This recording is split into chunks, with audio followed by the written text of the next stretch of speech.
మీరు చూస్తున్నారు S8 news. S8 news కి స్వాగతం. బులెటిన్ లో ముందుగా హెడ్లైన్స్.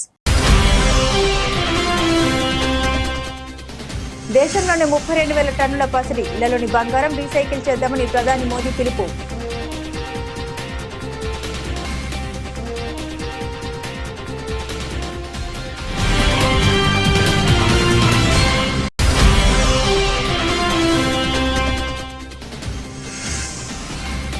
ప్రమాణ స్వీకారం చేసిన సుప్రీంకోర్టు కొత్త న్యాయమూర్తులు. వారితో ప్రమాణ స్వీకారం చేయించిన సిజేఐ జస్టిస్ సూర్యకాంత్.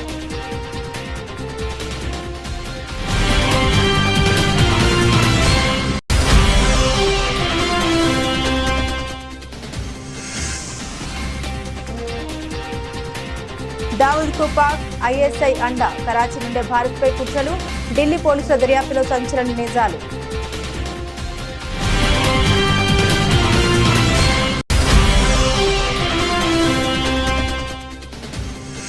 గోవును జాతీయ జంతువుగా ప్రకటించాలంటూ మౌల్వీల డిమాండ్పై స్పందించిన యూపీ సీఎం యోగి. చెప్పేదొకటి చేసేదొకటి అనే రీతిలో ద్వంద్వ ప్రమాణాలు తగ్గదని హితవు.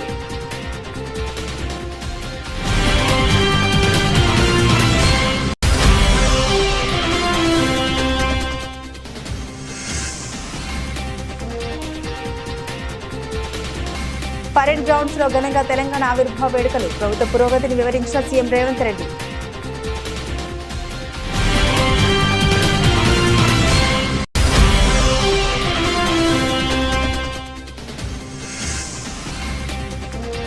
పెద్ది వేదికపై మంత్రి కందుల దుర్గేష్ కీలక ప్రకటన. ఏపీలో సినిమా పరిశ్రమ అభివృద్ధికి కట్టుబడి ఉన్నామన్న మంత్రి.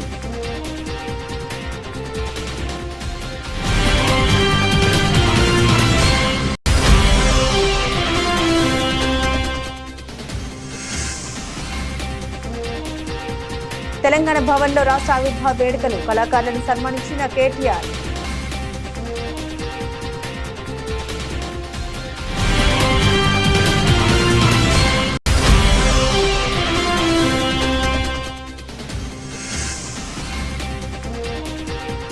యువగలం బ్యాచ్ కు దొడ్డిదారిన ఉద్యోగాలు. విద్యాశాఖ లూటీపై ఆర్టీఏ ద్వారా ప్రశ్నించిన మాజీ మంత్రి పేర్ని నాని.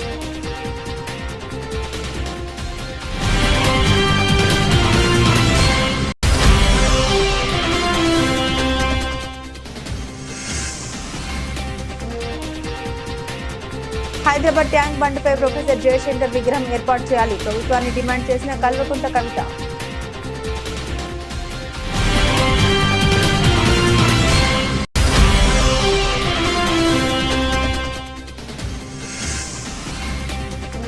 డిఎస్సీ అక్రమాల బాధ్యులను శిక్షించాల్సిందే. వైసీపీ నేత కేకే రాజు, మాజీ ఎమ్మెల్యే జక్కంపూడి రాజా డిమాండ్.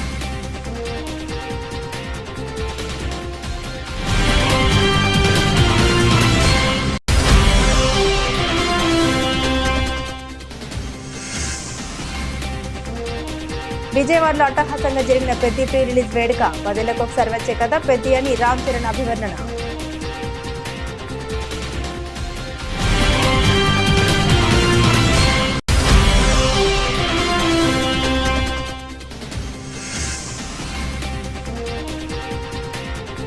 పసిడి ప్రియులకు ఊరట. స్థిరంగా బంగారం ధరలు.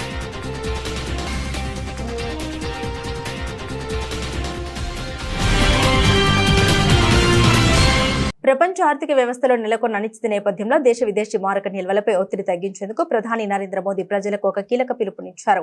కొత్తగా బంగారం దిగుమతి చేసుకునే బదులుగా ఇళ్లలో, దేవాలయాల్లో నిరుపయోగంగా ఉన్న బంగారాన్ని రీసైక్లింగ్ చేయడం ద్వారా దేశ ఆర్థిక వ్యవస్థను బలోపేతం చేయాలని ఆయన సూచించారు. ఈ విధానం ద్వారా బంగారం దిగుమతులపై ఆధారపడడాన్ని గణనీయంగా తగ్గించవచ్చని ప్రధాని అభిప్రాయపడ్డారు. ప్రధాని పిలుపును జ్యువెలరీ సంఘాలు స్వాగతించాయి. పాత బంగారాన్ని మార్చుకునే వారికి తక్కువ ధరతో కొత్త డిజైన్లు అందించే కార్యక్రమాలను ఇప్పటికే ప్రారంభించాయి. మరోవైపు బంగారం ధరలు రికార్డు స్థాయిలో ఉండడంతో వివాహాలు, ఉన్నత విద్య వంటి అవసరాల కోసం పాత నగల్ని మార్చుకోవడం వినియోగదారులకు కూడా లాభదాయకంగా మారింది. మొత్తం మీద దిగుమతి చేసుకునే వినియోగదారులకు కాకుండా దేశంలో ఉన్న వనరులనే సమర్థవంతంగా వాడుకునే ఆర్థిక వ్యవస్థగా మారాలనేది ఈ పిలుపు వెనుక ఉన్న ప్రధాన ఉద్దేశమన్నారు.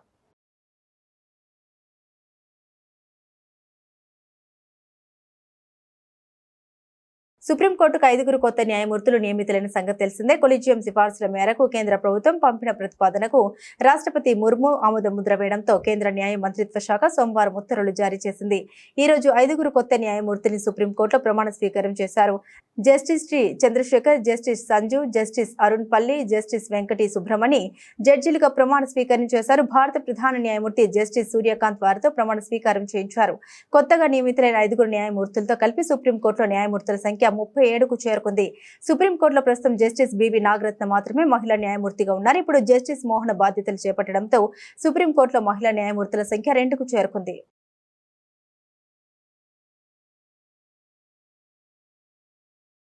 Under world don Dawood Ibrahim పాకిస్తాన్లోని కరాచీ నుండి తన ఉగ్ర కార్యకలాపాలను కొనసాగిస్తున్నాడనే విషయం మరోసారి రుజువైంది.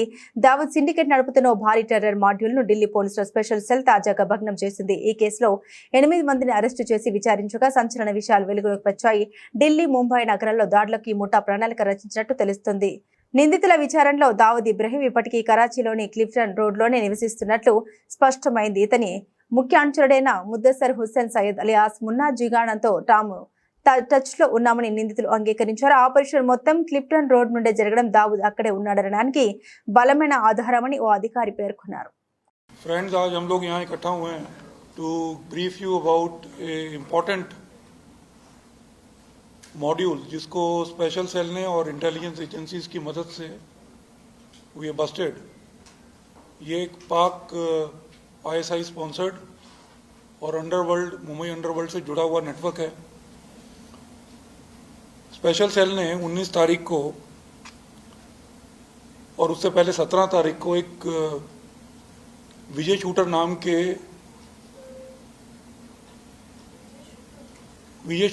के डॉन को पुणे से पिक किया था। उसके डिस्क्लोजर पे साहिबगंज से एक नीतीश पासवान को बाद में पिकअप किया गया। इन दोनों की बातचीत से पता चला कि ये पाक ISI से जुड़े हैं, सजाद भट्टी नेटवर्क से। इनकी पूछताछ से और पता चला कि कुछ मुंबई और दिल्ली में भी मॉड्यूल्स हैं। वो मॉड्यूल्स दिल्ली और मुंबई में अटैक करने की पूरी तैयारी में हैं। इसमें हम लोगों ने काफ़ी सारी टेक्निकल सर्विलेंस की और टेक्निकल सर्विलेंस के बाद 2 लड़कों को मुंबई से पिक किया। एक का नाम है तौकीर शेख और दूसरा है अरबाज खान। तौकीर शेख और अजबार खान भी उन्हीं मॉड्यूल्स में जुड़े हुए थे, उन्हीं हैंडलर से जुड़े हुए थे जिन हैंडलर से पहले विजय शूटर जुड़ा था। గోవును జాతీయ జంతువుగా ప్రకటించాలంటూ కొందరు ముస్లిం మౌల్యులు చేస్తున్న డిమాండ్పై ఉత్తరప్రదేశ్ ముఖ్యమంత్రి యోగి ఆదిత్యనాథ్ కౌంటర్ ఇచ్చారు. చెప్పేదొకటి చేసేదొకటి అనే రీతిలో ద్వంద్వ ప్రమాణాలు తగదని హితో పలికారు. గోమాత ఎప్పుడు దేశానికి తల్లిగానే ఉంటూ వచ్చిందని, జాతీయ హోదా చెల్లుబాటును లాంఛనంగా ప్రకటించాల్సిన అవసరమే లేదని స్పష్టం చేశారు.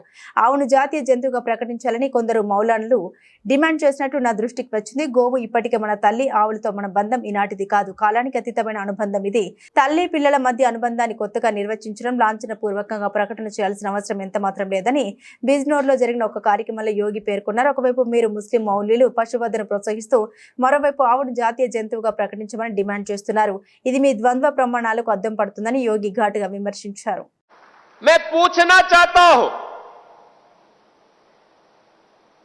मैं इस समय एक चलन देख रहा हूं, तमाम मौलवी और मौलाना इस समय एक बयान दे रहे हैं, कह रहे हैं गाय को राष्ट्रीय पशु घोषित करो। अबे हमने कहा कि गौ हमारी माता है, जन्म जन्मांतर का नाता है।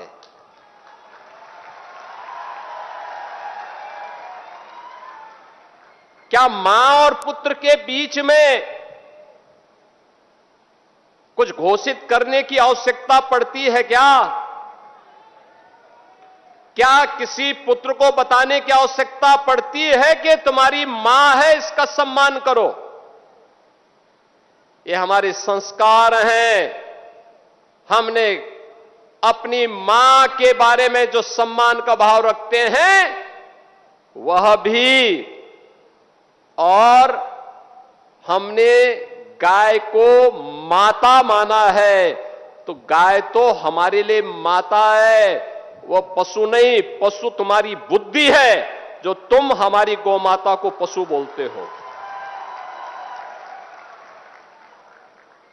तुम्हारी सोच पशुवत है जो तुम गौ माता को पशु बोल रहे हो,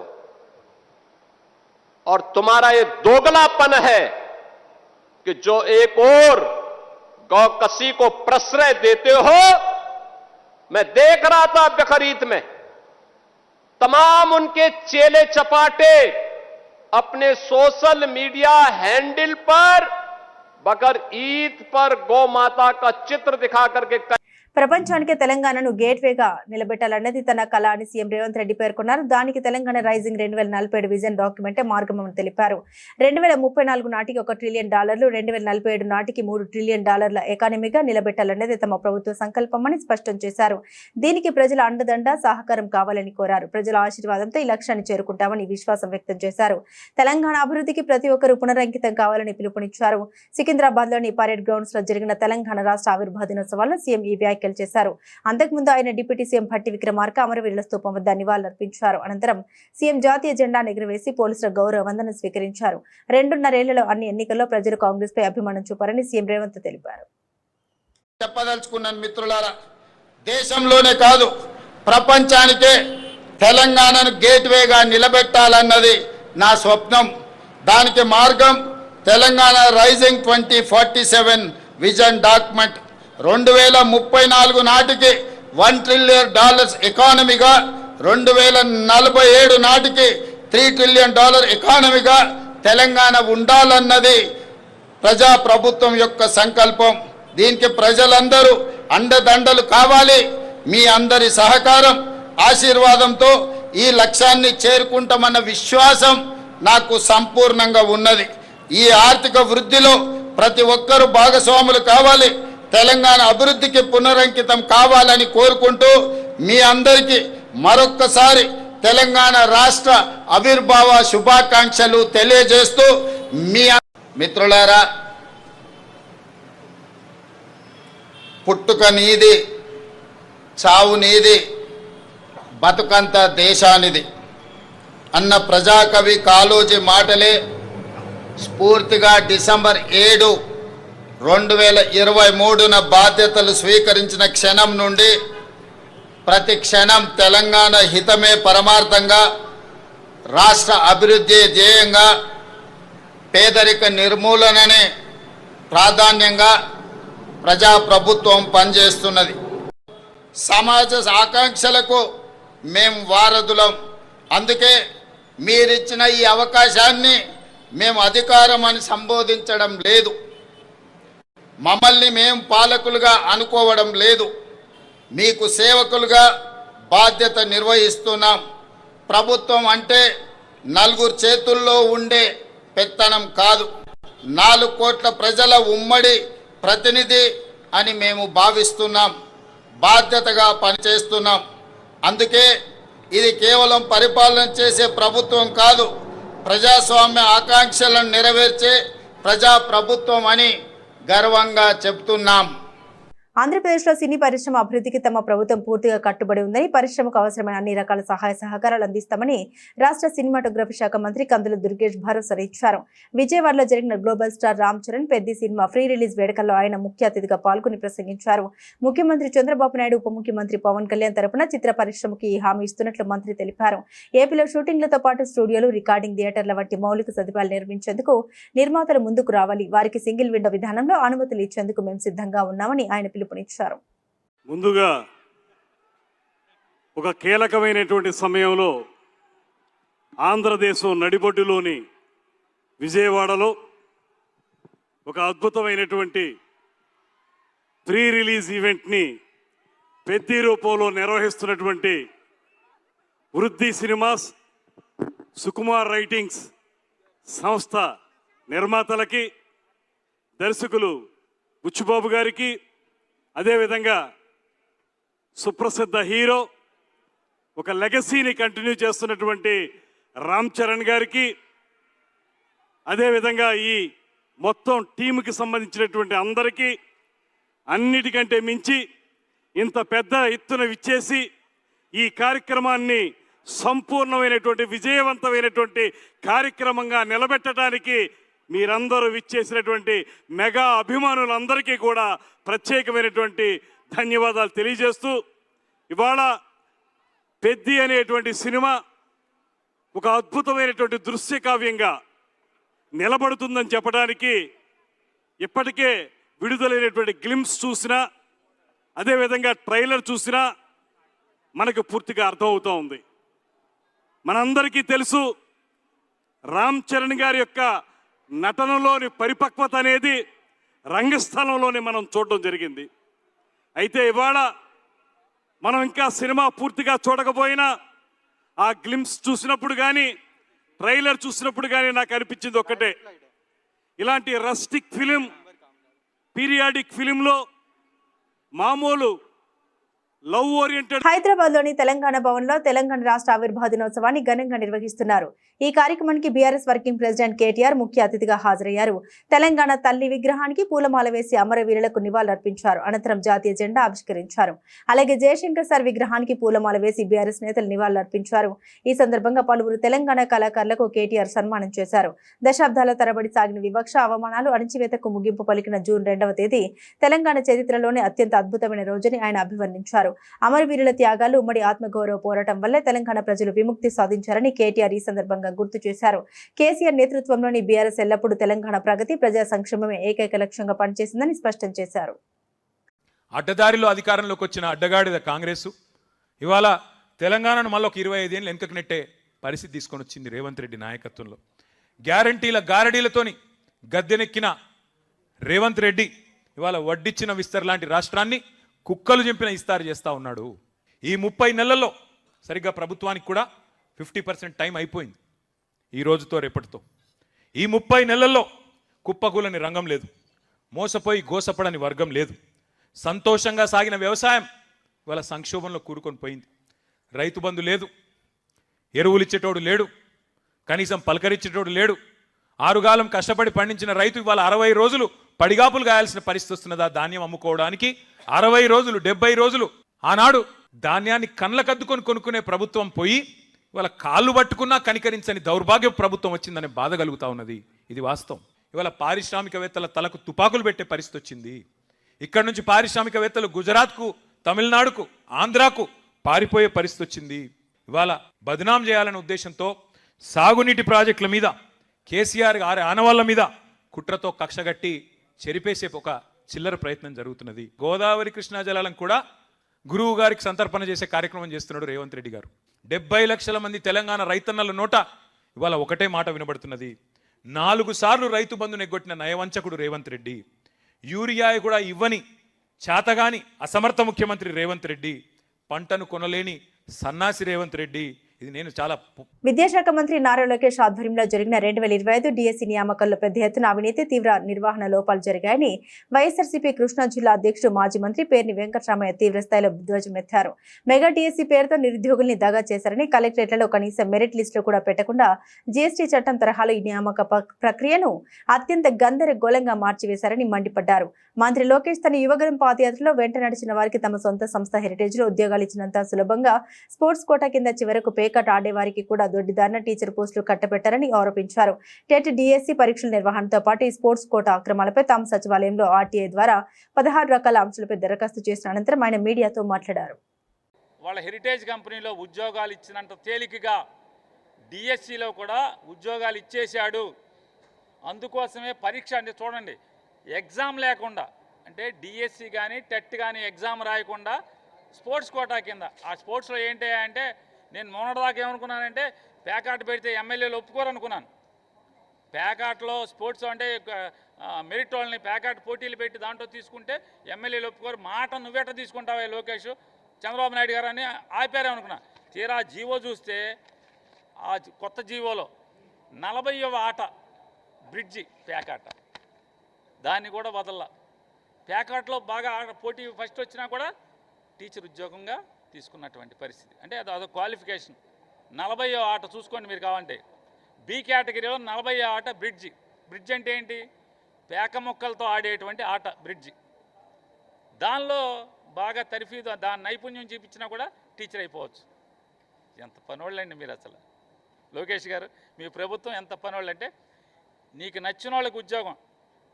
ఎంత దుర్మార్గం అంటే, ఊళ్ళో 2 ముఠాలు కక్షలు కట్టి వాళ్ళు చంపుకుని, అంతకుముందు వాళ్ళ నాన్న నీళ్లు చంపుతారు, వీళ్ళ నాన్న నీళ్లు చంపుతారు. దాన్ని వైఎస్ఆర్ కాంగ్రెస్ పార్టీకి రుద్ది వాళ్ళ ఇంట్లో వాళ్ళకి ఉద్యోగాలు ఇచ్చాం, మేము మా వాళ్ళని చంపేస్తే ఉద్యోగాలు ఇచ్చాం. ఈ హెరిటేజ్లో ఎందుకు ఎవరు? గవర్నమెంట్లో ఉద్యోగాలు ఇవ్వటం ఏంటి మీ పార్టీ వాళ్ళకి?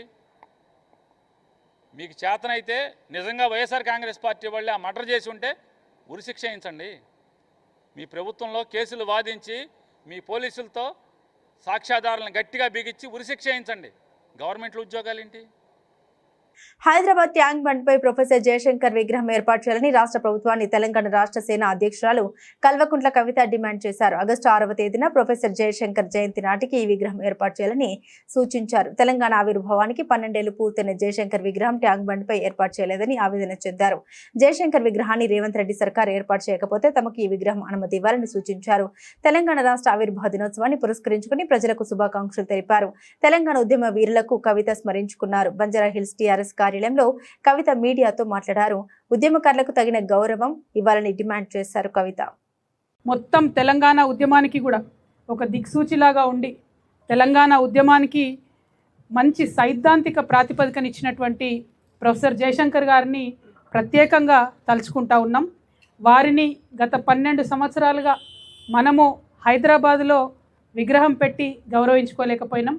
మనము తెలంగాణ జాగృతి సంస్థగా 4 జిల్లాల్లో జయశంకర్ సార్ విగ్రహాలు పెట్టుకుంటూ వారిని గుర్తు చేసుకుంటూ వారి పుట్టినరోజు నాడే తెలంగాణ జాగృతి యొక్క ఆవిర్భావ దినోత్సవంగా చేసుకుంటూ వారి స్మృతులను ఈ తెలంగాణ ప్రజలు ఎన్నటికీ కూడా మర్చిపోకుండా మన సంస్థ కాపాడుకుంటూ వచ్చింది. అందుకనే తెలంగాణ జాగృతి నుండి ప్రభుత్వానికి మేము ఒక విజ్ఞప్తి చేసినాము. ఇవాళ మరొకసారి మేము ఆవిర్భావ దినోత్సవ సందర్భంగా తెలంగాణ ప్రభుత్వానికి రాసినటువంటి లేఖలు, ఇచ్చినటువంటి డిజైన్లను చూపిస్తా ఉన్నాను. నేను ప్రొఫెసర్ జయశంకర్ గారి విగ్రహాన్ని ఈ విధంగా ఉండాలి అని చెప్పి మేము ఇప్పుడు కాదు 2014 నుండి ప్రయత్నం చేస్తూ వచ్చినాం. ఆనాటి ప్రభుత్వం పట్టించుకోలేదు. 2017లో ప్రత్యేకించి మున్సిపల్ శాఖకు ఉత్తర ప్రత్యుత్తరాలు జరిపి మరి ఈ ప్లేస్ను, ఈ ప్లాన్ను అన్నిటినీ కూడా ఇవ్వడం జరిగింది. ఇవాళ ఉన్నటువంటి ప్రభుత్వాన్ని మేము కోరేది ఏంటంటే, ప్రొఫెసర్ జయశంకర్ గారు ఇచ్చినటువంటి ఒక సైద్ధాంతిక పునాది మీదనే తెలంగాణ ఉద్యమం గట్టిగా వేళ్ళూనుకొని నిలబడ్డది. దాన్ని ముందు డిఎస్సీలో ఏ విభాగంలో చూసినా అడుగడుగున అక్రమాలే కనిపిస్తున్నాయని, వీటిపై తాము ఆధారాలతో ప్రశ్నిస్తున్నా ప్రభుత్వం స్పందించడం లేదని, దీనికి నిరసనగా ఇవాళ కలెక్టరేట్ల ముందు నిరసన తెలిపామని వైఎస్ఆర్సీపీ విశాఖ జిల్లా అధ్యక్షుడు కేకే రాజు, పార్టీ యోజన విభాగ అధ్యక్షుడు మాజీ ఎమ్మెల్యే జక్కంపూడి రాజా వెల్లడించారు. విశాఖ కలెక్టరేట్ వద్ద నిరసన తెలిపే అధికారులకు వినతి పత్రం సమర్పించాక కేకే రాజు, జగంపూడి రాజా సిటీ కార్యాలయంలో జరిగిన ప్రెస్ మీట్ లో మాట్లాడారు. ప్రభుత్వం ఇప్పటికైనా డిఎస్సీ అక్రమాలపై స్పందించి విద్యామంత్రి లోకేష్ ను కేబినెట్ నుండి తప్పించాలని, సిబిఐ లేదా హైకోర్టు సిట్టింగ్ జడ్జితో విచారణ చేయించాలని కేకే రాజు, జగంపూడి రాజా డిమాండ్ చేశారు. ఏదైతే 2024 ఎన్నికలకు ముందే జగన్మోహన్ రెడ్డి గారు ఆవేళ డిఎస్సీ నోటిఫికేషన్ అత్యంత పారదర్శకంగా ఇస్తే కేవలం ఒక ఉద్దేశపూర్వకంగా దానిని రద్దు చేసి ధనార్జనే ధ్యేయంగా ప్రచార పిచ్చతో మెగా డిఎస్సీ పేరిట ఒక మెగా స్కాముకి ఈ ప్రభుత్వం తెరలేపిందని చెప్పి ఖచ్చితంగా ఈ డిఎస్సీ ఎగ్జామ్ నిర్వహణ అంతా కూడా మనం గమనిస్తే స్పష్టంగా అర్థమవుతాం. ముఖ్యంగా ఏదైతే ఈ శాఖకి మంత్రిగా పనిచేస్తూ ఉన్నటువంటి శ్రీ నారా చంద్రబాబు నాయుడు గారి సుపుత్రులు నారా లోకేష్ గారు కేవలం ఒక ముఖ్యమంత్రి కొడుకుగా మాత్రమే అర్హత కలిగి ఉండడం, ఈవేళ ఈ రాష్ట్రంలో ఉన్నటువంటి నిరుద్యోగులు, యువత తాలూకా శాపం కింద మారి వైఎస్ఆర్ కాంగ్రెస్ పార్టీ యువజన విభాగం ఆధ్వర్యంలో అన్ని జిల్లా కలెక్టరేట్ల దగ్గర డిఎస్సికి సంబంధించి డిఎస్సిని మెగా డిఎస్సిని మెగా దగా డిఎస్సిగా మార్చిన ఈ కూటమి ప్రభుత్వంపై డిఎస్సిలో నష్టపోయిన, అన్యాయానికి గురైన అభ్యర్థుల తరపున ఈరోజు వినతి పత్రాలు సమర్పించి వారి తరపున వైఎస్ఆర్ కాంగ్రెస్ పార్టీ యువజన విభాగం పోరాటానికి సిద్ధమైంది. 2019 అక్టోబర్ 2వ తారీఖు 6 నెలల కాలంలోనే డాక్టర్ బాపూజీ మహాత్మా గాంధీ పుట్టినరోజు నాడు సచివాలయ వ్యవస్థని వాలంటరీ వ్యవస్థని తీసుకొచ్చి గతంలో ఈ రాష్ట్ర చరిత్రలో ఎప్పుడూ కూడా జరగని విధంగా పారదర్శకంగా నిజాయితీగా నిష్పక్షపాతంగా అర్హతనే ప్రమాణకంగా తీసుకుని ముఖ్యమంత్రిగా ప్రమాణ స్వీకారం చేసిన 6 నెలల్లోనే 130,000 మందికి గ్రాడ్యుయేట్స్కి ఉద్యోగాలు కల్పించిన ఘనత జగన్మోహన్ రెడ్డి గారిది. అదేవిధంగా స్వయం సేవ గ్లోబల్ స్టార్ రామ్ చరణ్ యువ దర్శకుడు బుచ్చిబాబు సానా కలయికలో రూపుదిద్దుకుంటున్న ప్రతిష్టాత్మక చిత్రం పెద్ది. రూరల్ స్పోర్ట్స్ యాక్షన్ డ్రామాగా తెరకెక్కుతున్న ఈ సినిమా ప్రీ రిలీజ్ వేడుక సోమవారం విజయవాడలో శేష జనవాహిని మధ్య అట్టహాసంగా జరిగింది. ఈ కార్యక్రమానికి ఏపీ సినిమాటోగ్రఫీ శాఖ మంత్రి కందుల దుర్గేష్, విజయవాడ ఎంపీ కేశినేని శివనాథ్ ముఖ్య అతిథులుగా హాజరయ్యారు. ఈ సందర్భంగా హీరో రామ్ చరణ్ మాట్లాడారు. భావోద్వేగ ప్రసంగంతో అభిమానులను ఉత్తేజపరిచారు. విజయవాడలో ఈ వేడుక ప్రీ రిలీజ్ ఫంక్షన్ల కాకుండా సక్సెస్ మీట్లా ఉందని చరణ్ వ్యాఖ్యానించారు. అభిమానుల ఉత్సాహం, ప్రేమ చూస్తుంటే ఆనందంగా ఉందన్నారు. విజయవాడ మాకు అదృష్ట నగరం, నాన్నగారి పలు చిత్రాల బ్లాక్ బస్టర్ల వేడుకలు ఇక్కడ జరిగాయి. ఆ సెంటిమెంట్ ను లక్ను మాతో తీసుకెళ్లామని ఇక్కడికి వచ్చామని చరణ్ పేర్కొన్నారు. ఇంత వేడిలోనూ గంటల తరబడి ఎదురు చూసిన అభిమానులకు పేరు పేరున ధన్యవాదాలు తెలిపారు. నమస్తే విజయవాడ, నమస్తే నమస్తే. సారీ సుమ గారు, నాకు మైక్ ఇవ్వడానికి కొంచెం డిలే అయింది. విజయవాడలో ఇది ప్రీ రిలీజ్ ఫంక్షన్లా లేదు, సక్సెస్ మీట్ చేస్తున్నట్టు ఉంది. Thank you.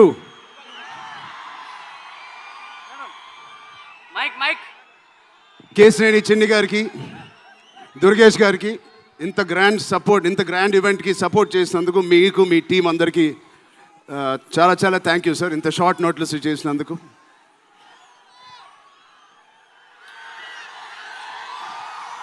విజయవాడ అసలు మీ అందరి మధ్యలో ఇక్కడికి వచ్చి చేసుకున్నందుకు మీ అందరికీ థ్యాంక్ యూ సో మచ్. చాలాసేపు నుంచి వెయిట్ చేసినందుకు. ఇంత హీట్లో షర్ట్ అంతా మొద్ద అయిపోయింది అందరికీ. బట్ ఈ హీట్ని, ఈ ఎనర్జీని చాలా ఇంతసేపు ఎంజాయ్ చేసాం. విజయవాడలో చేయాలనుకున్నాం. ఎప్పుడైతే డిసైడ్ అయ్యామో నేను సతీష్ గారికి చెప్పాను, ఇది మా లక్కీయెస్ట్ సిటీ. నాన్నగారికి కానీ మాకు ఖైదీ నెంబర్ 150 కూడా ఇక్కడే చేసాం, ఇందిరా కూడా ఇక్కడ చేసాం. సో ఆ లక్ని కొంచెం మేము ఇంటికి తీసుకెళ్దామని ఇక్కడికి వచ్చాం. మీ అందరికీ, తమ్ముళ్ళకి, ఇక్కడ ఉన్న అన్నయ్యలకి, వచ్చిన అక్కలకి, చెల్లి పసిరి ప్రియులకు ఊరట కలిగించే విధంగా గత కొద్ది రోజుల నుండి బంగారం ధరలు తగ్గుతూ వస్తున్నాయి. నిన్న 10 గ్రాముల స్వచ్ఛమైన 24 క్యారెట్ల బంగారంపై 820 రూపాయలు, 22 క్యారెట్ల బంగారంపై 750 రూపాయలు, 18 క్యారెట్లపై 610 రూపాయలు తగ్గింది. ఈ రోజు బంగారం ధరల్లో ఎలాంటి మార్పు లేదు, ధరలు స్థిరంగా కొనసాగుతున్నాయి. గుడ్ రిటర్న్స్ వెబ్సైట్ ప్రకారం ఉదయం 10 గంటల సమయంలో హైదరాబాద్ మార్కెట్లో 10 గ్రాముల స్వచ్ఛమైన 24 క్యారెట్ల బంగారం 1,56,220 రూపాయల వద్ద, 10 గ్రాముల 22 క్యారెట్ల బంగారం ధర 1,43,200 రూపాయల వద్ద, 10 గ్రాముల 18 క్యారెట్ల బంగారం 1,17,170 రూపాయల వద్ద ట్రేడ్ అవుతుంది. ఈ రోజు వెండి ధరల్లో ఎలాంటి మార్పు లేదు, ధరలు స్థిరంగా కొనసాగుతున్నాయి. గుడ్ రిటర్న్స్ వెబ్సైట్ ప్రకారం ఉదయం 10 గంటల ప్రాంతంలో హైదరాబాద్ మార్కెట్లో 100 గ్రాముల వెండి 29,000 రూపాయల వద్ద, కేజీ వెండి 2,90,000 రూపాయల వద్ద ట్రేడ్ అవుతుంది.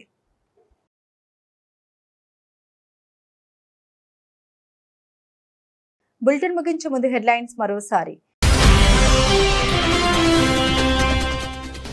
దేశంలోని 32,000 టన్నుల పసిడి, ఇళ్లలోని బంగారం రీసైకిల్ చేద్దామని ప్రధాని మోదీ పిలుపు.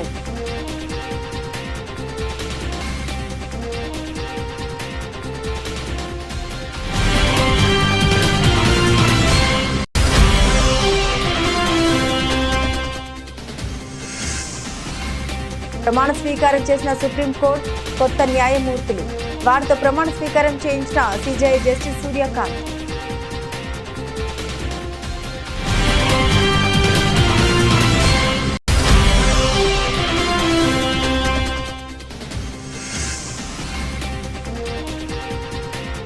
దావూద్ కు పాక్ ఐఎస్ఐ అండ, కరాచీ నుండే భారత్పై కుట్రలు, ఢిల్లీ పోలీసుల దర్యాప్తులో సంచలన నిజాలు.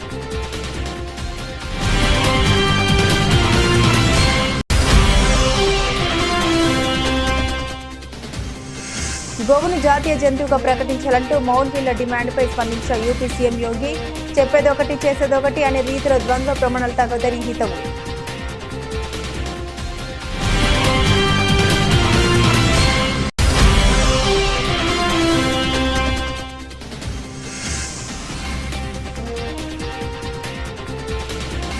పరేడ్ గ్రౌండ్స్ లో ఘనంగా తెలంగాణ ఆవిర్భావ వేడుకలు. ప్రభుత్వ పురోగతిని వివరించిన సీఎం రేవంత్ రెడ్డి.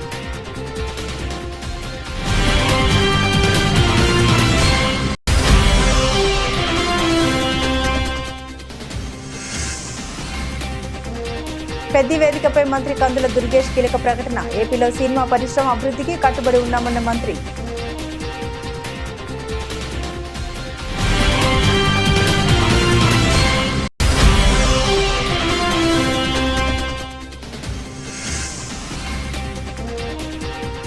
తెలంగాణ భవన్లో రాష్ట్ర ఆవిర్భావ వేడుకలు. కళాకారులను సన్మానించిన కేటీఆర్.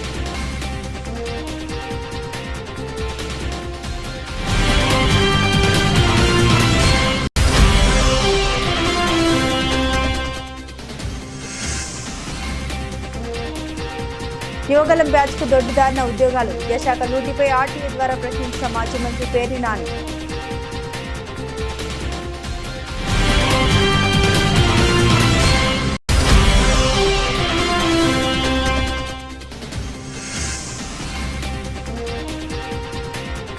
హైదరాబాద్ ట్యాంక్ బండ్పై ప్రొఫెసర్ జయశంకర్ విగ్రహం ఏర్పాటు చేయాలి. ప్రభుత్వాన్ని డిమాండ్ చేసిన కల్వకుంట్ల కవిత.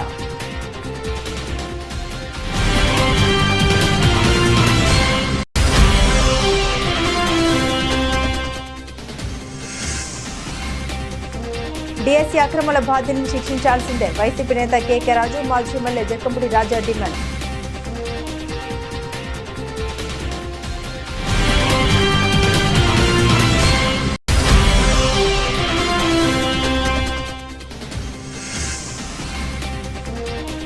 విజయవాడలో అట్టహాసంగా జరిగిన పెద్ది ప్రీ రిలీజ్ వేడుక. 10 ఏళ్లకు ఒకసారి వచ్చే కథ పెద్ది అని రామ్ చరణ్ అభివర్ణన.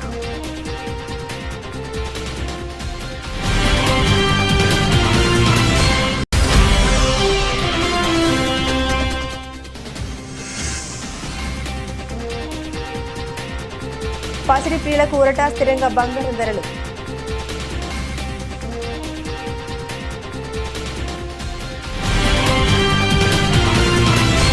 ఇవి బులెటిన్లోని విశేషాలు. తిరిగి మరో బులెటిన్తో మళ్ళీ కలుద్దాం.